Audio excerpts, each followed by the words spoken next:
আমি বলতে চাই, আমি বলছি কথাটা যে এই দেশটা মুক্তিযুদ্ধের পক্ষে থাকবে এক, কিন্তু মুক্তিযুদ্ধের পক্ষ এখন খালি। বিএনপি যে জায়গায় দাঁড়ায় আছে, তার আগে গত 15 বছর আওয়ামী লীগ মুক্তিযুদ্ধের কথা কয়ে কয়ে দেশটা মুক্তিযুদ্ধটাকে অপবিত্র করছে, কারণ তারা খুব খারাপ কাজ করছে। তো এই ফিল্ডটা তো খালি, আওয়ামী লীগ তো চলে গেছে। এই ফিল্ডে যদি বিএনপি দখল না নেয়, কারণ মুক্তিযুদ্ধের বিরোধী ফিল্ডটা তো জামাতরা দখল করে ফেলছে, মুক্তিযুদ্ধের পক্ষের ফিল্ডে যদি বিএনপি দখল না নেয়, এখান তো আরেকটা শক্তি আসতেই হবে, আসবেই তো। কারণ পৃথিবীতে কোনো প্রকৃতির কোনো জায়গায় তো খালি থাকে না, খালি হইলে অনেক ঝড় আসে।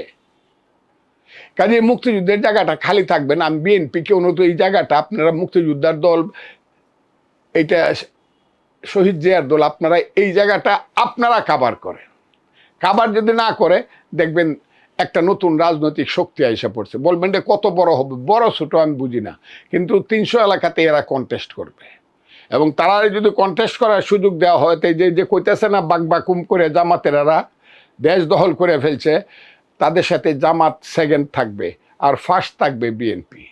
এবং এইটাই হবে বাংলাদেশের জন্য সবচেয়ে সবচেয়ে শুভ কাজ।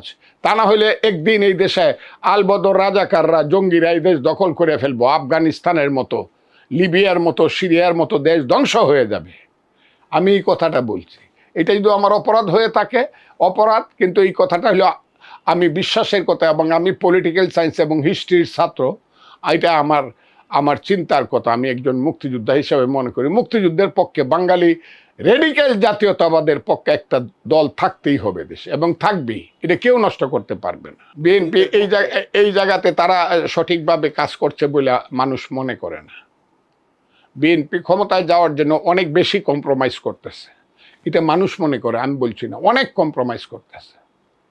ওই যখন প্রয়োজন হয়েছে বিএনপির তারেক রহমান সাহেবের বিরুদ্ধে একটা মার্ডার কেসে, একটা মার্ডারকে কেন্দ্র করে কিছু বাজে স্লোগান দিছে শিবির টিবির, এরা ইসলামী আন্দোলন, তখন বিএনপি মনে হয়েছে আরে এটা হলো উপস্থিত কথা। ওরা যেমন তারেক রহমানের বিরুদ্ধে স্লোগান দিছে, এরাও নয়া পল্টনের সামনে দাঁড়ায় স্লোগান দিছে জামাত শিবির রাজাকার এই মুহূর্তে বাংলা ছাড়। আবার এটা ভুলে গেছে, এটা তাদের বিশ্বাসের মধ্যে পড়ে না, এটা তাদের ঘটনা প্রবাহের কথা। তোমার সাথে আমার এখন তর্ক বিতর্ক হইলেও কিছুক্ষণ পরে ভুলে গেলাম, আবার হাসাহাসি করিয়া আবার গান শুনতে গেলাম, বা রাত্রের বেলা ডিনার খাইতে গেলাম। ওইটার নাম রাজনীতি না।